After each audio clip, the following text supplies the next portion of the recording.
Currently, what is the status of the current water issue in Victoria right now? When's it expected to be lifted? We fully expect to be out of this current boil water notice by late this afternoon. We fully anticipate to be able to issue that boil water notice late this afternoon. Per the latest update that we put out yesterday afternoon, we were able to successfully collect the BAC-T samples, which are basically samples that need to be tested for bacteria. And so we were able to put those out and send those to the lab yesterday. And so that's why we have a pretty clear picture as to when we'd be able to lift it, which, as I said, it would be late this afternoon. Okay, what is the city doing at this point to prevent this from happening in the future? So we're basically assessing a slew of different things. And so in order to really try and prevent something like this from happening again, we obviously need to really understand and come to terms with what is the core issue, right? And so in order to do that, we're working with the council subcommittee as well as staff to try and identify what that core issue is. And so we're reviewing, as an example, procedures, protocols, logs. We're interviewing employees. We're assessing the system, whether that be the infrastructure of the system, whether that be other technological elements that we have or don't have, right? And so in order to truly prevent this from happening again, we really need to complete a comprehensive overview of all of those elements to then start addressing them one by one. And there's an advisory committee set up, is that correct? There's a subcommittee of council members, yes, I believe that's what you're referring to. Okay, there's just council members, or there's not any council members on there as well? There's what, I'm sorry? Is there just council members on that subcommittee? So technically I'm part of the subcommittee as well. And so obviously there's some staff support associated with the subcommittee, but okay. Yes, it's the mayor, 2 council members, and then there's some staff support, which includes myself. Okay.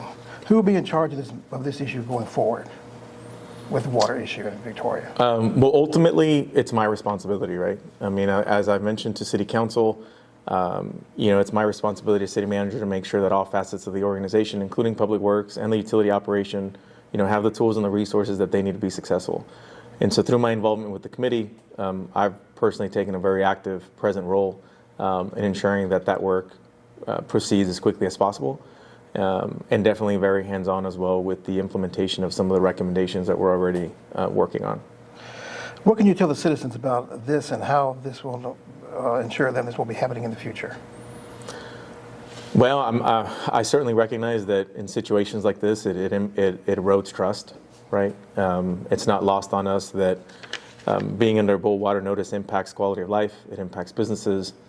And so we're very mindful of that, and we recognize, and I recognize that in order to regain that trust, it's going to take some time. It's going to take some deliberate action, and so that's why we've been very intentional with the subcommittee work on wanting to put together a formal report that is very thorough and very specific, because we believe that one way to help restore that trust is by being transparent with the results of the process, and just being very straightforward with what we're changing, right? And whether that be people, whether that be processes, whether that would be equipment, all of that is part of that. And so I think trust can be restored once we follow through with a lot of the recommendations that are coming as part of that process.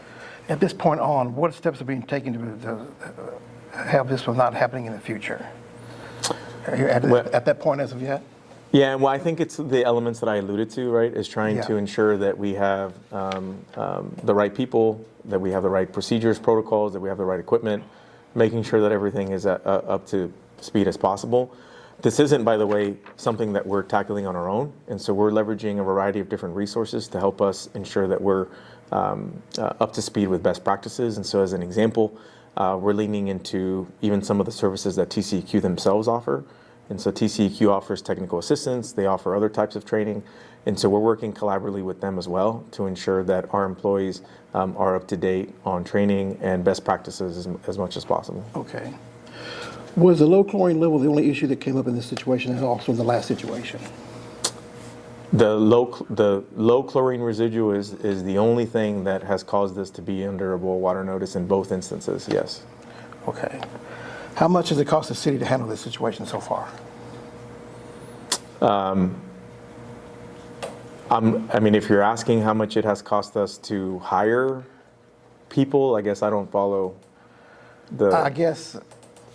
I guess in the repairs, getting things ready for the water quality monitoring and testing and any other associated costs? You have a kind of a Yeah, I mean, idea figure? if you're referring to the cost of just operating the system, that's not anything that we specifically track. We obviously have staff whose job it is to test and to do things of that sort, right? And we have money in the Sure. budget to account to obviously hire them, pay them. We have money in the budget to do the testing and all of that sorts, right? And so I'm not sure exactly what what cost you're looking for. But we have the money in the budget to pay for the personnel whose job it is to do all of the work that's been done in response to both boil water notices. I gotcha. Was this incident affect the city's standing with the Texas Commission on Environmental Quality? I mean, I think that's a good question for TCEQ, right? I mean, as it relates to standing, I'm not sure what you mean by that. We have had really good open lines of communication with TCEQ during these situations. I mean, I myself, as an example, have been in personal touch with the main person out of the office in Corpus Christi, right? And so, as I mentioned earlier, they're offering up some technical assistance, right? And so my sense is that it's not impacting our standing, if you will, but it's providing an opportunity to improve our collaboration with TCEQ so that we can work together on making sure that something like this doesn't happen again. Okay. Will the city hire any outside firm to review the city's response and action? How much would that cost?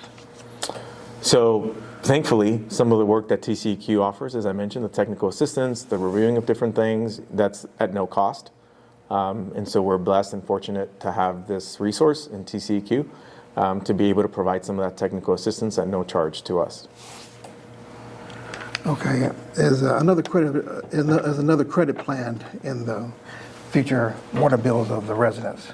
Has the first credit gone out to all citizens? So the first credit that applies to single-family residential properties, that is going out this month. And so not all water bills go out at the same time. We have billing cycles. And so that credit started to go out with the first billing cycle this month. And so basically, whenever it is throughout August that you get your water bill, it's when that credit would be applied. Okay. And what happened at the Business Strip Center on John Stockbauer, which led to the first complaint about water quality last month? Has that been resolved? So I have alluded to in public meetings with City Council that part of what prompted TCEQ to come on site, I guess 3 weeks ago now or 4 weeks ago now, was a different water quality complaint from a business owner near that location. That particular concern has been resolved. Okay. And finally, what do you say to businesses owners that are losing revenue for both water boil notices? Well, as I mentioned earlier, it's not lost on us that being under a boil water notice impacts businesses.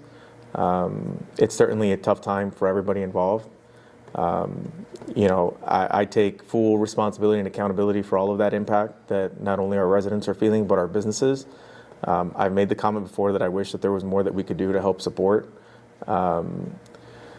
But so I'm cognizant of the impact, right? And so I sincerely, for the business owners that have called me and that I've spoken to directly, I have sincerely apologized to them for the impact, right? I mean, nobody wants to be in the situation, right? I wouldn't want to be in their situation. They wouldn't be in my situation, right? I mean, everybody, it's just an unfortunate situation for all. And so in the absence of being able to offer, more assistance, we're just trying to just be mindful of the impact, right? Anything else you want to say you feel is important you would like to share?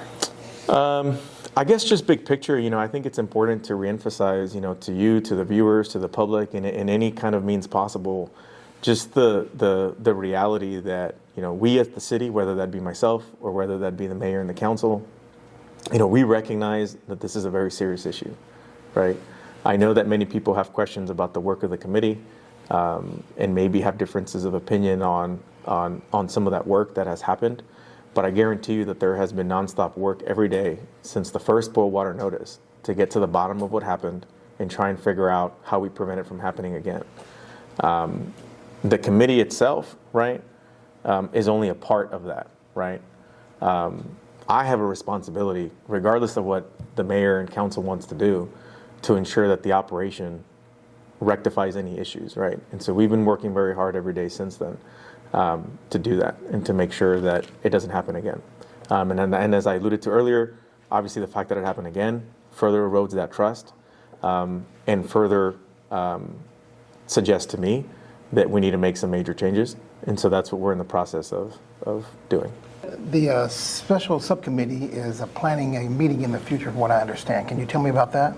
Sure. So as I was alluding to earlier, the work of the committee has been ongoing since its creation. And so there's been, even though the committee has been meeting weekly, there's been a lot of work from the staff perspective to do a lot of the work that they've outlined. So, as I mentioned before, studying logs, interviewing employees, just doing quite a lot of research, trying to understand what the core issues are. It's not lost on us that the fact that this happened again has raised the sense of urgency in the public's questions and the public's concern. And so we're looking to match that sense of urgency.